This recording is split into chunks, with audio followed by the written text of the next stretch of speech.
Welcome back to the Metrodome in Barnsley. America leading by 7 points to 4. We are ready for our next match. It's a singles match. And we'll hand you over to our commentators, Cass Edwards and Nick Halling, joined by the American team captain. Over to you guys. Yes, thanks very much indeed. A pretty happy American team captain right now, I would guess. Bad back and all. I'm sure that back's not feeling too bad at the moment, the way your guys are playing. Sean, how are things standing for you, both physically and in terms of the competition so far? Well, mentally, we're all doing really well. My back, I've got a little heat compressor on it right now and been stretching it and getting loose when I do have to bowl, but I'm done for this session, which is nice. Now I get to sit in these nice, comfortable chairs and speak to you guys for a little bit. This has been a relatively easy session for you guys this afternoon. Are you surprised that it's been so comfortable for you, and do you see that continuing? Nothing's easy. These guys are great players. We've gotten a couple good hits. You saw it there in Stu's interview. They're lost. They're trying to figure out where to play and just get going. And when you're lost, it's tough. One of the things that I was told back in the day when I first started was when you see guys sweating and not making great shots, they look confused and there's some negativity.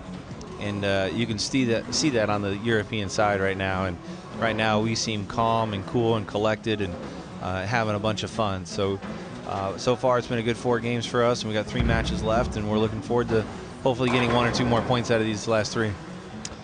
Sean, yeah, you're certainly right. And Stu Williams is the man that's really sweating up in the paddock, isn't he? Well, Stu's a big guy, but look, he's struggling. He doesn't have a great ball reaction, so he's second-guessing himself, and that's the toughest thing in sports, is second-guessing yourself. This is going across the board, though. It's not just Stuart Williams. Martin Larsson was struggling. We saw Jesper Svensson lose as well. I mean, it's you know, it can become contagious, can't it, struggling, and it seems to be infecting the Europeans pretty badly right now. Look, it's early. I want to be very optimistic and very positive and confident right now, but we're only 11 matches in. There's how many matches left possibly? We still need 12 more points to win. The goal right now is that, like I said, get 1 or 2 more out of these last 3 out of Marshall. Maybe you can get them all, but we're looking forward to just making good shots and see what happens. Yeah, it's a very good point, Sean, that you make there. Weber Cups are not won on a Saturday afternoon, that is for certain. But anyway, here's the marathon man, Marshall Kent, coming out of doubles play into singles play and opening up with not a pocket hit. No, that was left off his hand, 3-6-10. He's throwing an IQ Tour, which is a smooth ball for them and Marshall. And he's very, very confident in this ball, but that was just in off his hand. They're playing on the burn as such, Sean, because it's the second game after addressing, but maybe the All shouldn't have moved around that much after just 1 game. Cass, you'd be surprised. It moves quite a bit. Ooh. Errant shot there. You know, 5-10 minutes of just sitting there. Also, they probably both got 3 or 4 extra practice shots. I bet they both moved 4 or 5 left with their feet. But tough start there for Marshall. Sure, yeah, hear what you say. Was it you yesterday, Sean, that started with an open frame, still came back to win, or was that one of your colleagues? I know somebody got an open early and it didn't affect them. Well, I opened early. I left at 7-10, and that was a match I lost to Dom. Thanks for reminding me. Oh, sorry about that. No, but I mean, if you're going to open, anytime you're going to bowl a match, it's better to do in the first frame. Stuart Williams would just love to get a strike. Now that changes things. Well, it's certainly got the crowd going. Full support there for Stu Williams, and a first strike in a long, long time. Definitely a different look there for Stuart Williams. Changed balls. He's farther left than he was. I believe that was an alpha crux, and he was a lot farther left than he was against us in the doubles match. Trying to keep cool. Stuart's an emotional guy. Loves to ride on the emotions. You get him going, he's tough to beat. That was a lot better shot for Marshall. Yep, he's back on track. That had to be a couple right of his last shot. Now, if you are watching this on Sky Sports Arena, we will be leaving the bowling shortly.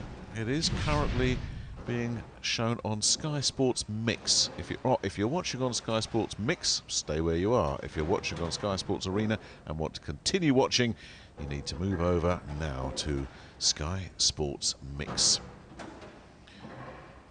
So Stuart Williams, he won't want to be changing any channel. He'll keep the channel exactly where it was for his last ball.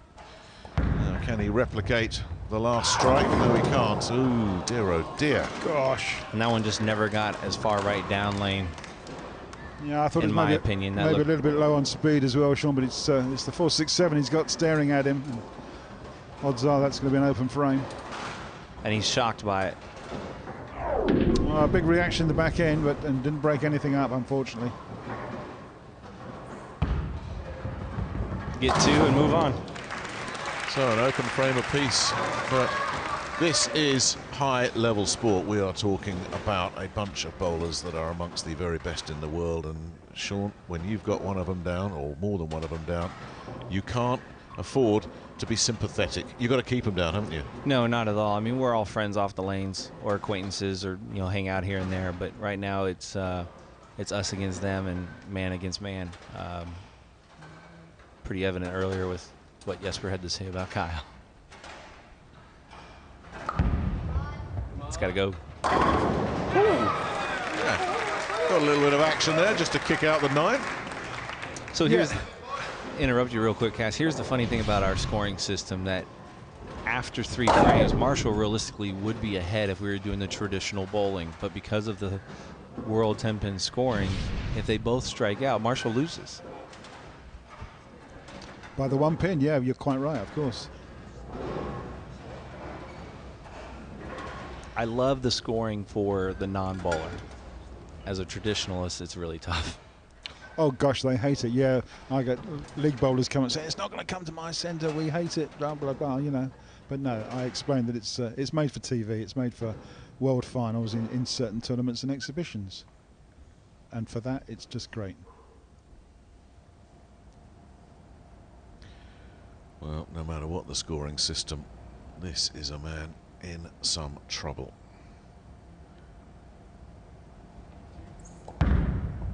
That was a lot farther right now. That's a bit more like it.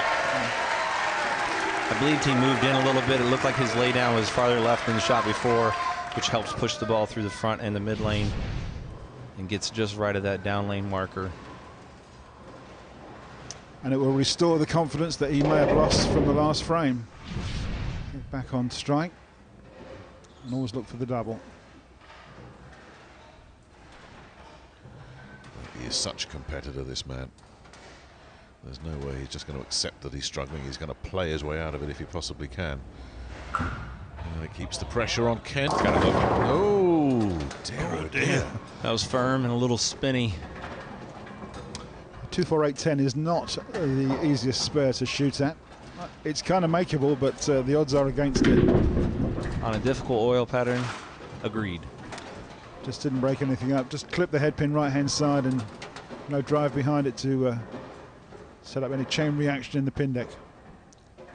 So he'll stay with his strike ball here, try to hook it, slide the 2 pin into the 10 pin. And this got a chance. Oh, he got it. My word. Well, Sean, talk us through that one. Well, because of the difficulty of the spare, you want the ball to slide, be on the left side of the 2 pin. The ball will take the 2 pin into the 10. The 2 will slide across there and take the 10 out. The ball will hit the 4. The 4 takes the 8 pin out. Not something you see that often on TV. What a great spare. That is a very good spare. And that also keeps Stewart honest right now. Yes, indeed. And when you're bowling, and I've been saying this all along, Sean, you don't really want to spend too much time thinking about the other guy. I'm sure you're just focused on your own game, but Williams will be aware of what happened there. That was left. He got away with that one. That could have been a big 4 again. It really could. He's very fortunate there. For a fraction of a second, I thought it was the big 4, and I think Stewart did as well. But as you say, he's pretty lucky to break them up. I would have to guess our friends at Specto over here, if we looked at his first and third frame, very similar. His second and fourth frame, very similar. First and third frame right of the marker down lane. Second and fourth frame right at the marker. So a couple boards difference. But his body language is just yelling out to us, I'm not comfortable on this lane. I haven't worked it out. Yeah, he's still not comfortable. You can see him. He was on the chair talking to one of his teammates. Now he just walked over talking to one of his teammates. Marshall was doing the same thing after the first frame. So trying to get advice. The reason why you have those teammates and we have those ball reps on tours, we can't see the first 15 feet of the lane when we let go. You watch every single one of our follow-throughs. They go right in front of our face, covers our eyes. Once that arm gets out of the way, the ball goes past the arrows and we see it. Well, again, he's not in the pocket, and again, he's really left himself with some work. Well, the typical move when you miss light, the next shot's high. Well, that's exactly what happened. Well, he got out of the last one, Sean. How does he get out of this one? Well, I would have to imagine he's going to hook at this one as well. He's going to move farther left with his feet. He's going to try to get the ball. Oh, he's going to use his spare ball. He's still going to hook it a little bit, get the ball on the right side of the 3-pin, and hopefully the 3-pin slides over and hits the 4. Which was asking a lot. Another open frame. Yeah, it was a bit unfortunate. Really didn't give that one a chance. Just took the 2 pins out, so it is another open frame, just 8 pins. Well, chances for Stuart Williams here. What a bonus this would be for Europe if they can get a win out of a Stuart Williams who's really battling and scrapping for everything on this lane. I have a feeling this game's going to go all the way down to the 10th frame, even though Stewart's up 25 right now through 5. Yeah, you wouldn't rely or guarantee on anything. Oh, and he gets a rather fortuitous strike. But when you're struggling like Stuart Williams is, you'll take everything you can get. Very fortunate little kick up the rear end here on this 4-pin. It's high on the head pin. Yep. 6-pin's come back. Looked like the 2-pin came back off the 7 and knocked it over. Yep, sure.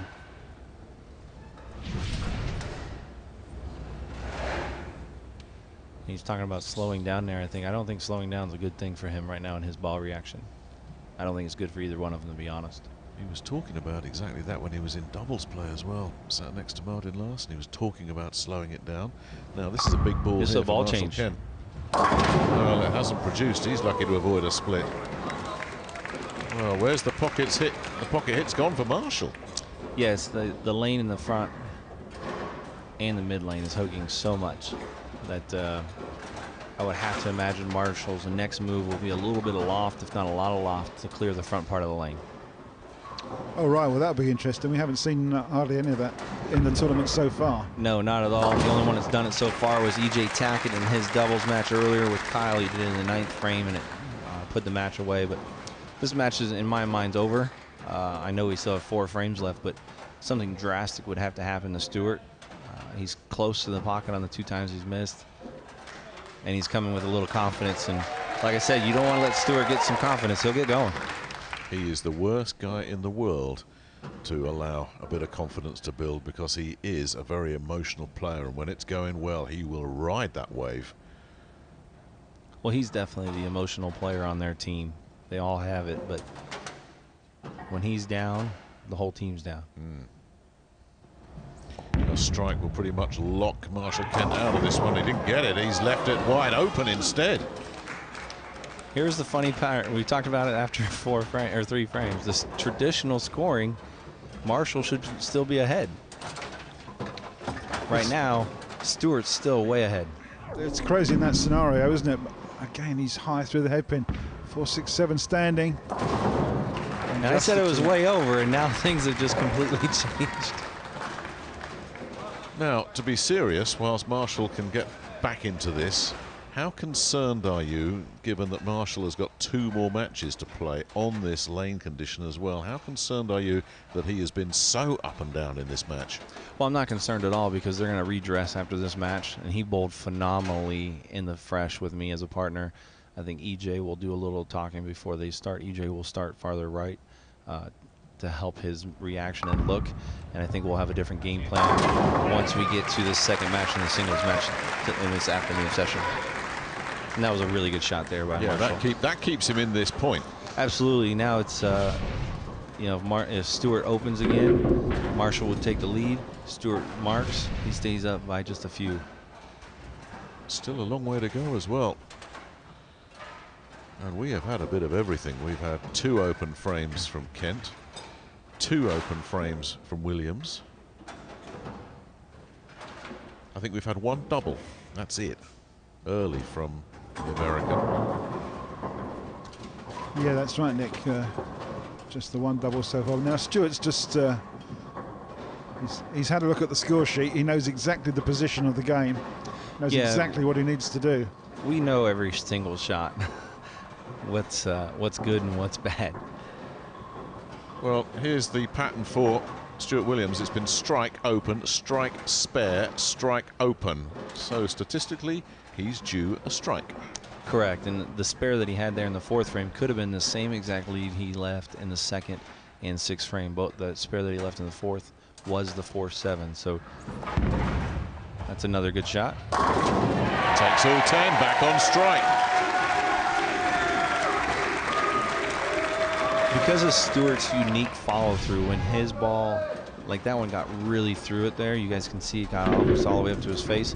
He is very good at his touch. When he cuts it short is when he leaves those 4-6s, 4-7s.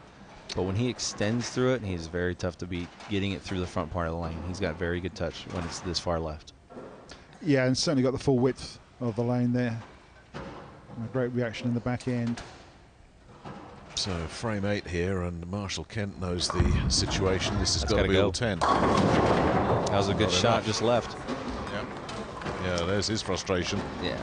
Well, he had a chance to put some pressure on Stewart there. Stewart now only needs to throw one more strike and fill the other 2 frames out of the last 3 frames. Yeah, Marshall was a bit fortunate there. I think the 4-9 was standing at one stage. There's the 4-9, and the 9's just gone. So it makes it a simple single pin spare.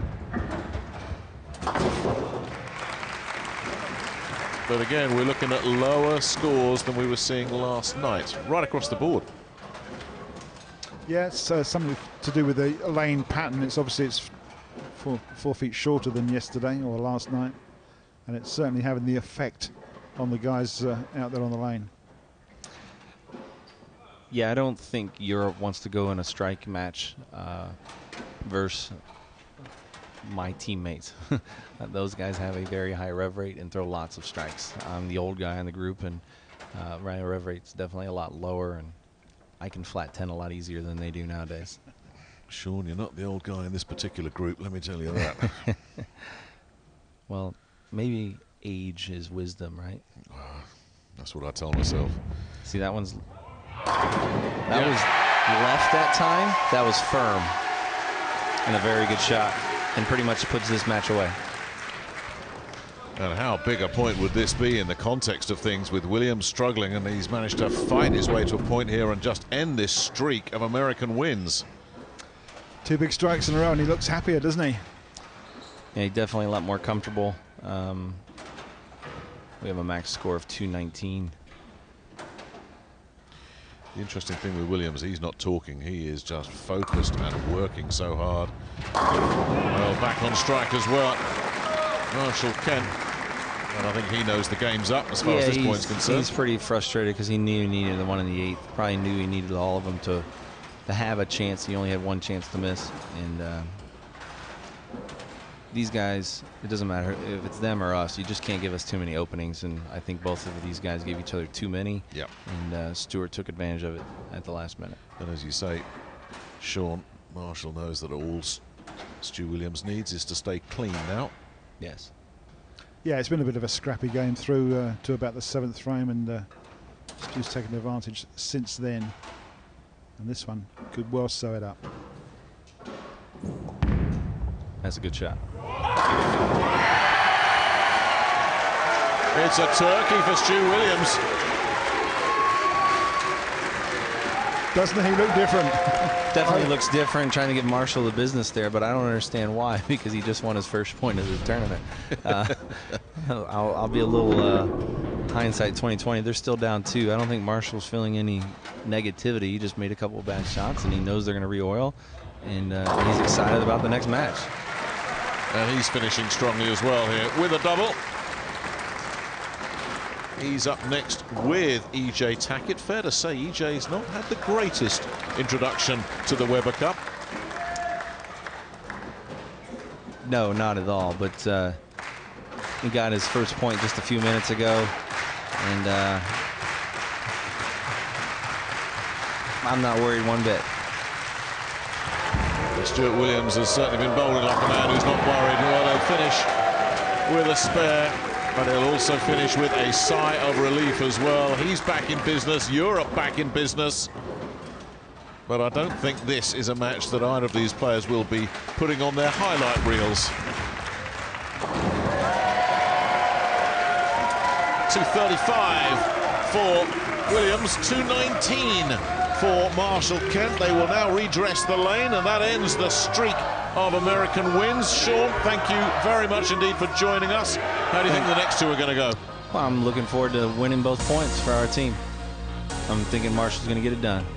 Well, that's what we'll find out soon enough, because Marshall Kent with E.J. Tackett will be going up against the Swedish partnership of Martin Larsson and Jesper Svensson. The Weber Cup back on. 7-5 USA lead Europe.